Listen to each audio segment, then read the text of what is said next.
Ouça Audiolivros apresenta capítulo 17 de O Príncipe, de Nicolau Maquiavel.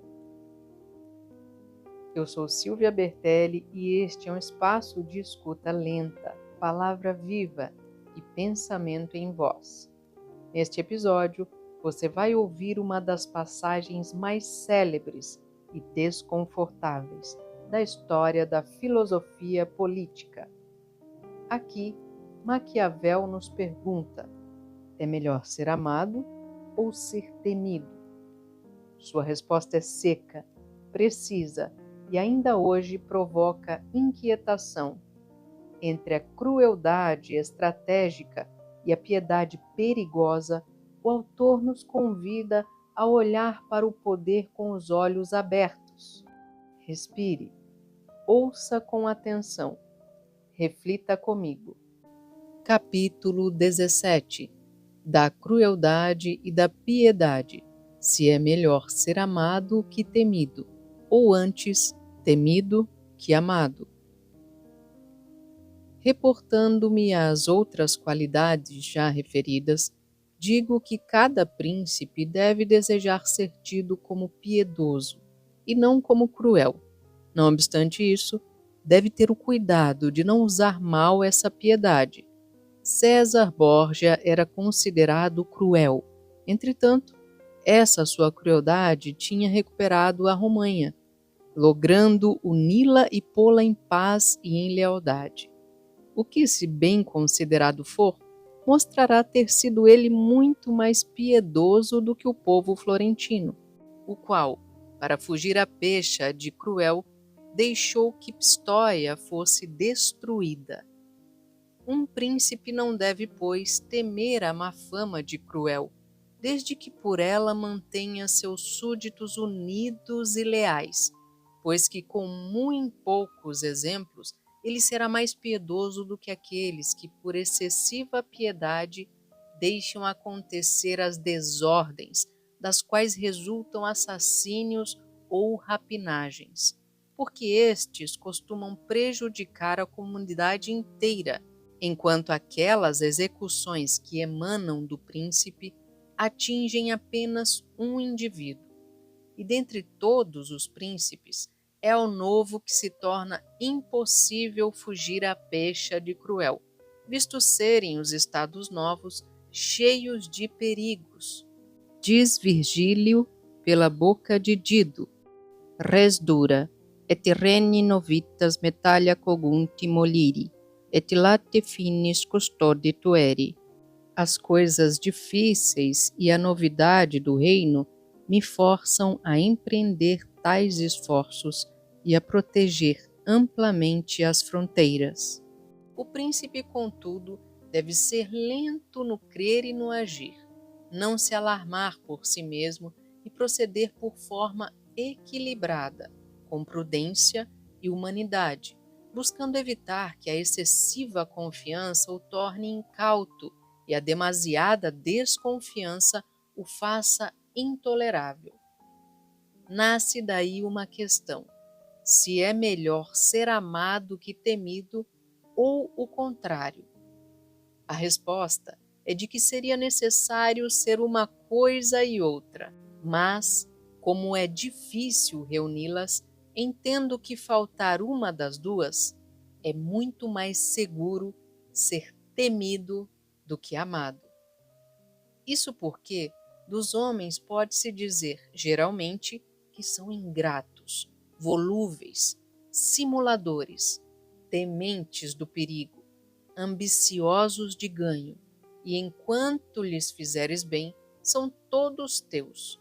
Oferecem-te o próprio sangue, os bens, a vida, os filhos, desde que, como se disse antes, a necessidade esteja longe de ti. Quando esta se avizinha, porém, revoltam-se. E o príncipe, que confiou inteiramente em suas palavras, encontrando-se destituído de outros meios de defesa, está perdido. As amizades que se adquirem por dinheiro e não pela grandeza e nobreza de alma são compradas, mas com elas não se pode contar. e no momento oportuno não se torna possível utilizá-las. E os homens têm menos escrúpulos em ofender a alguém que se faça amar do que a quem se faça temer, posto que a amizade é mantida por um vínculo de obrigação que, por serem os homens maus, é quebrado em cada oportunidade que a eles convenha. Mas o temor é mantido pelo receio de castigo, que jamais se abandona. Deve o príncipe, não obstante, fazer-se temer de forma que, se não conquistar o amor, fuja ao ódio, mesmo porque podem muito bem coexistir o ser temido e o não ser odiado. Isso conseguirá sempre que se abstenha de tomar os bens e as mulheres de seus cidadãos e de seus súditos, e em se lhe tornando necessário derramar o sangue de alguém. Faça-o quando existir conveniente justificativa e causa manifesta. Deve-se, sobretudo, abster-se dos bens alheios, posto que os homens esquecem mais rapidamente a morte do pai do que a perda do patrimônio. Além disso, nunca faltam motivos para justificar as expropriações, e aquele que começa a viver de rapinagem sempre encontra razões para apossar-se dos bens alheios, ao passo que as razões para o derramamento de sangue são mais raras e esgotam-se mais depressa. Mas quando o príncipe está à frente de seus exércitos e tem sob seu comando uma multidão de soldados, então é de todo necessário não se importar com a fama de cruel. Eis que, sem ela, jamais se conservará exército unido e disposto a alguma empresa. Dentre as admiráveis ações de Aníbal, menciona-se esta. Tendo um exército imenso, constituído de homens de inúmeras raças, conduzido a batalhar em terras alheias, nunca surgiu qualquer dissensão entre eles ou contra o príncipe, tanto na má como na boa fortuna. Isso não pode resultar de outra coisa senão daquela sua desumana crueldade, que, aliada às suas infinitas virtudes, o tornou sempre venerado e terrível no conceito de seus soldados. Sem aquela crueldade, as virtudes não lhe teriam bastado para surtir tal efeito. E, todavia, escritores nisto pouco ponderados admiram, de um lado, essa sua atuação e, de outro, condenam a principal causa da mesma.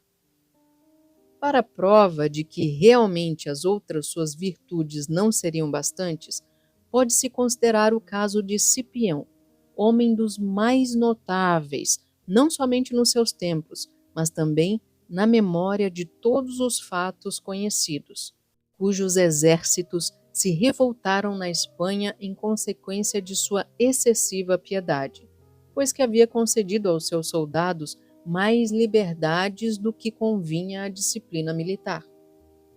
Tal fato foi-lhe censurado no Senado por Fábio Máximo, o qual chamou-o de corruptor da milícia romana. Os locrenses, tendo sido arruinados e abatidos por um legado de Cipião, não foram por ele vingados, nem a insolência daquele legado foi reprimida, resultando tudo isso de sua natureza fácil. Tanto assim que, querendo alguém desculpá-lo perante o Senado, disse haver muitos homens que melhor sabiam não errar do que corrigir os erros. Essa sua natureza teria com o tempo sacrificado a fama e a glória de Cipião. Tivesse ele perseverado no comando, mas vivendo sob o governo do Senado, esta sua prejudicial qualidade não só desapareceu, como lhe resultou em glória. Concluo, pois, voltando à questão de ser temido e amado, que um príncipe sábio, amando os homens como a eles agrada e sendo por eles temido como deseja, deve apoiar-se naquilo que é seu e não no que é dos outros. Deve apenas empenhar-se em fugir ao ódio, como foi dito. A resposta de Maquiavel continua ecoando séculos depois: ser amado ou ser temido? A maioria de nós deseja o amor. mas no poder, talvez o medo seja mais eficaz. Ainda assim, o autor nos alerta: o temor deve ser administrado com sabedoria. O verdadeiro perigo é o ódio. Se essa leitura despertou em você alguma inquietação, compartilhe com quem também pensa o mundo com coragem e volte quando quiser. A voz estará aqui. Eu, Silvia Bertelli, agradeço a sua escuta. Até a próxima!